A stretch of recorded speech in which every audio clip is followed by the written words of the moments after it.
Ilia Topuria has been talking a lot of trash lately, and now it's really starting to blow up in his face.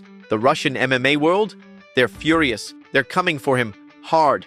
This time it's Petr Yan who's stepping into the fire. What started as a cold rivalry with Team Khabib and the Dagestani fighters, it's now turned into something much bigger. It's everywhere now. It all began with guys like Islam, Umar, Shara, taking shots at Ilia in interviews, throwing threats and disrespect left and right. But now, even Petr Yan has joined in. Honestly, with all the history and tension between Georgians and Russians, maybe it was only a matter of time before things got personal. Just recently, after his dominant win over Marcus McGee, Petr sat down for an interview with Ushatika, and when Ilia's name came up, Petr didn't hold back at all. He admitted Ilia's boxing is decent, but he shut down the idea that it's elite, not even close. He said Ilia wouldn't last against Russia's real boxing beasts, the ones who've earned the title Master of Sport. And guess what? Petr Yan himself is a Master of Sport in boxing. He knows what elite boxing really looks like. He even dismissed Ilia's win over Max Holloway. According to Petr, Max just got tired. He said Ilia didn't outclass Max. Max just couldn't keep the distance, couldn't stay mobile. The rhythm was gone, and that's when Ilia took over. And when Petr was asked about possibly fighting Ilia at 145, he didn't give a straight answer, but he made one thing crystal clear. He truly believes his boxing can beat anyone. Let's hear exactly what Petr had to say.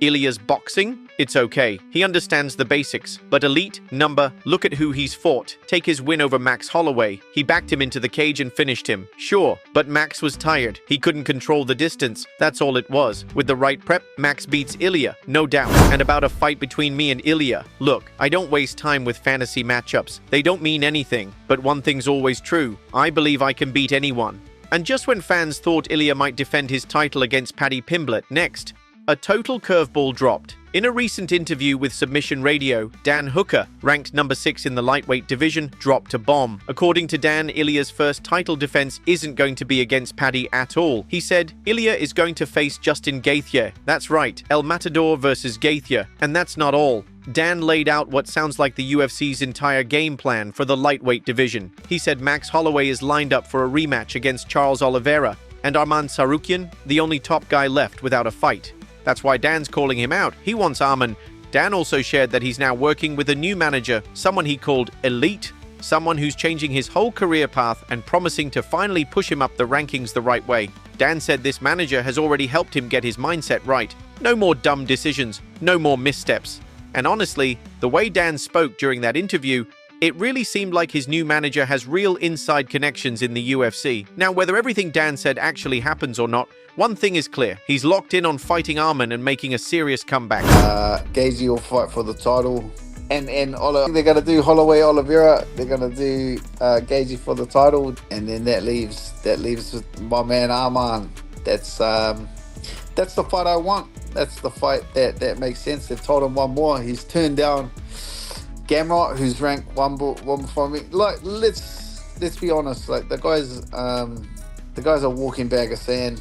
But he is a very good fighter, and now all those big name guys they've got a good excuse to not fight him. You know, like Ilia said, he's not going to fight him. He's stuck fighting me, brother. He's got to fight me to get back in the mix and to get a title shot, and that's always the fight I want. And not because he's a prick and I hate him, but because I genuinely think that he's the hardest fight, and all those big name guys have like an... Yuri Prochazka is officially back in the spotlight. He's been picked as the backup fighter for the UFC 320 main event, Alex Pereira versus Magomed Ankalaev. In case either of them drops out, Yuri steps in. It's a smart move by the UFC. Yuri's already scheduled to fight on that same card, so he's ready either way. His team confirmed to MMA Fighting that he's the official emergency title fight replacement. Only catch, Yuri has to make championship weight, exactly 205 pounds. Normally for a non-title fight like the one he's got lined up against Khalil Roundtree, fighters get a 1 pound cushion, but not this time. Yuri also had something to say about Khalil. He wasn't too impressed with Khalil's fight against Jamahal Hill, said he looked hesitant, that he didn't really go for the finish. Still, Yuri gave him credit for staying calm and patient. Their fight just got way more important now. It's officially a title eliminator.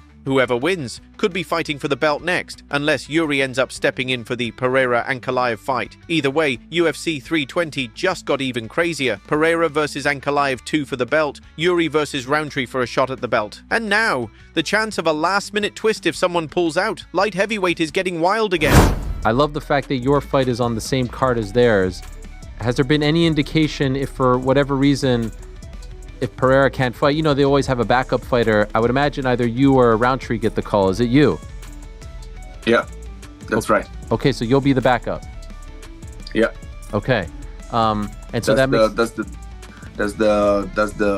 was the deal with you. Michael Bisping just gave his take on one of the most intense matchups coming, Tom Aspinall versus Cyril Gane. This is Tom's first title defense as the undisputed heavyweight champ, and while, yeah, the hype isn't sky high like it would have been with a John Jones fight, make no mistake, this is a serious test. Cyril Gane might be the smoothest striker in the heavyweight division. His movement, clean, distance control, precise, and his defense, it's slick. The guy is hard to hit, and Bisping made sure to point that out. In fact, Bisping said Cyril might be even slicker than Tom when it comes to striking, but that doesn't mean Tom can't end the fight. Bisping believes Tom absolutely has the power to knock Cyril out. And not just that, he's got the instinct, that killer instinct. But that's not the real plan. Bisping thinks if Tom wants to win this fight smart, he needs to take it to the ground. Cyril's weakness has been shown before. It's the grappling, the wrestling, the ground game. And Tom, he's fast, he's explosive. If he uses his speed and wrestling, gets Cyril to the ground and keeps him there, he can dominate. Because if there's one place Cyril doesn't want to be, it's flat on his back with a beast like Tom Aspinall raining down shots. This fight is a true clash of styles, elite striking versus raw power and grappling.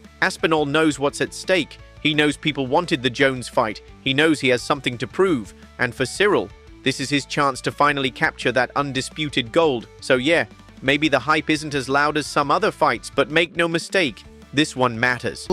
In terms of the matchup, they're both big men, similar sizes. They're both athletic, very athletic. They're fast, the pair of them. They're both very coordinated.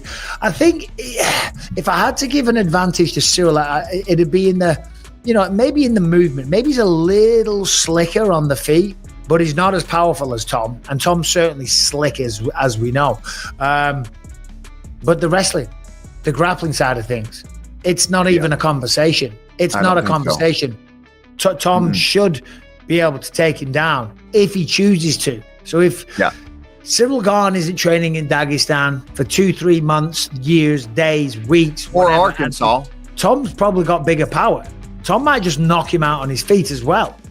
And I'm not saying that Cyril can't be a force and Cyril can't compete and Cyril can't surprise us all, because he can. And Tom knows that. That's why he'll train. That's all for today, folks. The fight game is wild, unpredictable, and full of surprises, and we're just getting started. Whether it's Topuria's growing list of enemies, Hooker's comeback, or the chaos waiting at UFC 320, one thing's for sure, this sport never sleeps. So stay tuned, stay sharp, and as always, thanks for riding with us. We'll see you in the next one. Thanks for watching. Don't forget to leave a like and subscribe for daily MMA news.